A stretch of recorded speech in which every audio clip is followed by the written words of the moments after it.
some of you have been wondering what is going on with the Whispers of a Secret Dragon project that we first announced at Origins this year and with a teaser video on Facebook.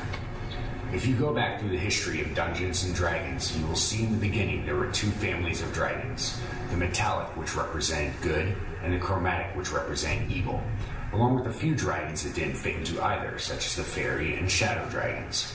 As time went on and the game evolved, we were given the neutral gem dragons in Dragon Magazine 37 in 1980, and then the Ferris dragons in Dragon Magazine 170 in 1991, which were all made lawful in Dragon Magazine 356 in 2007, along with many dragons that did not fall into any specific family. That left only the chaotic branch of dragonkind untouched. Since 2007, DMs and players alike have longed for the chaotic family of dragons. Well, the wait ends now, fans. After almost 2 decades in development, we are proud to introduce the Ionic Dragons. Why Ionic? Why radiation? It is simple, really. Elements and their reactions to each other, along with the creation of compounds, is the definition of chaos. Radiation and the damage and mutations it may cause is also the definition of chaos. Also, we get a new damage type with interesting side effects. More on that later. Looking at the cover, you see 5 dragons. From the top left clockwise, they are the Uranium Dragon, Polonium Dragon, Radium Dragon, Plutonium Dragon, and Tritium Dragon. There is one more, the mother of the Ionic Dragons. We'll get to her in a bit. You notice on the cover, each dragon has a glow. It's because they are radioactive. Inside the book, it will be full color. We listened to feedback on Lethal Lexicon, and we decided this had to be full color. If you recall the glow from the front cover, we had to show that each dragon and that really needed the proper color treatment. Now inside, you'll see colored bands on the sides of the page. Each one is matched to the type of dragon by color, making it easy to find the type you're looking for. The table of contents and appendix use a green, more like a radioactive ooze to separate them from the dragon types. Also note the headings glow as well as the colored bars. This is to represent the typical radioactive glow. The following pages, the art shown is not the art you will see, by the way. These are the heads in the cover just for identification purposes on the reveal. Our final art is still in final production. We'll start with the Polonium Dragon. This is the strongest of the Ionic Dragons, like your red or gold dragon.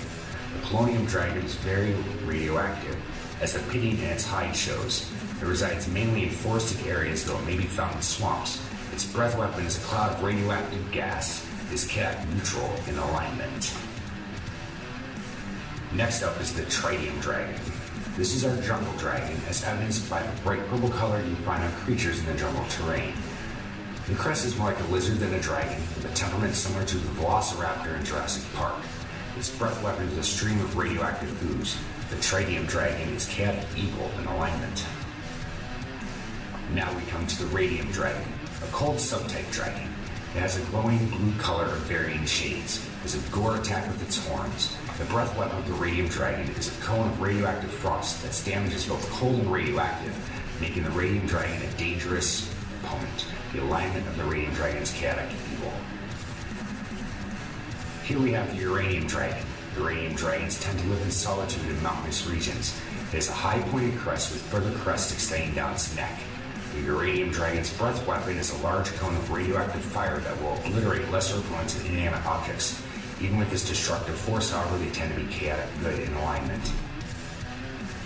Finally, we come to the Plutonium Dragon. Plutonium dragons reside in arid desert climates. Its crest is short and long, designed for burrowing through the desert sands.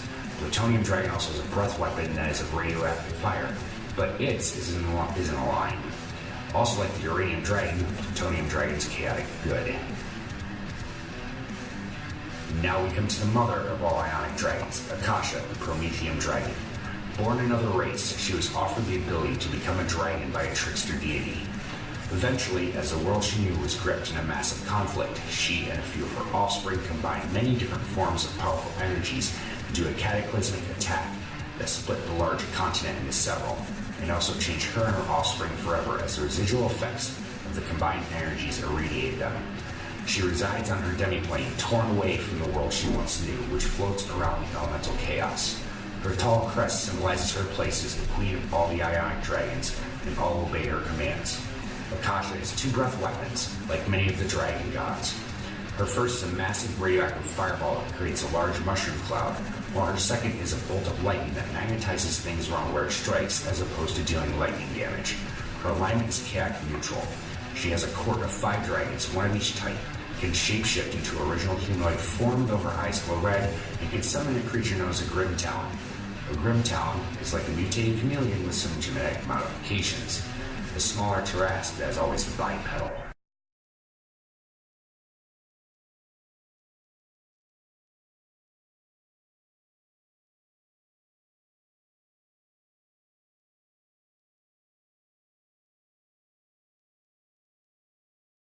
The last section of the book is the appendix.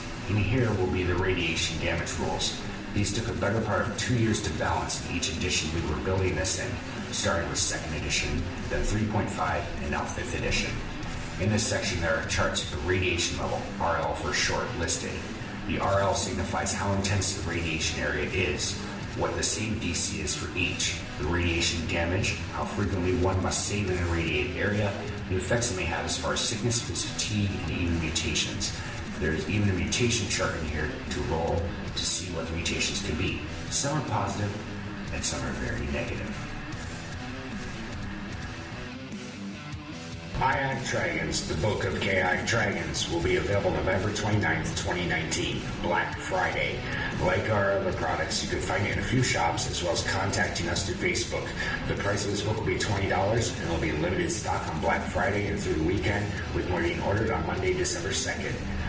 We hope you are looking forward to the release of this book as much as we are. We cannot wait for this product to get into your hands. 5 new types of dragons, a new monster, a new damage type, and mutations. What's not to love?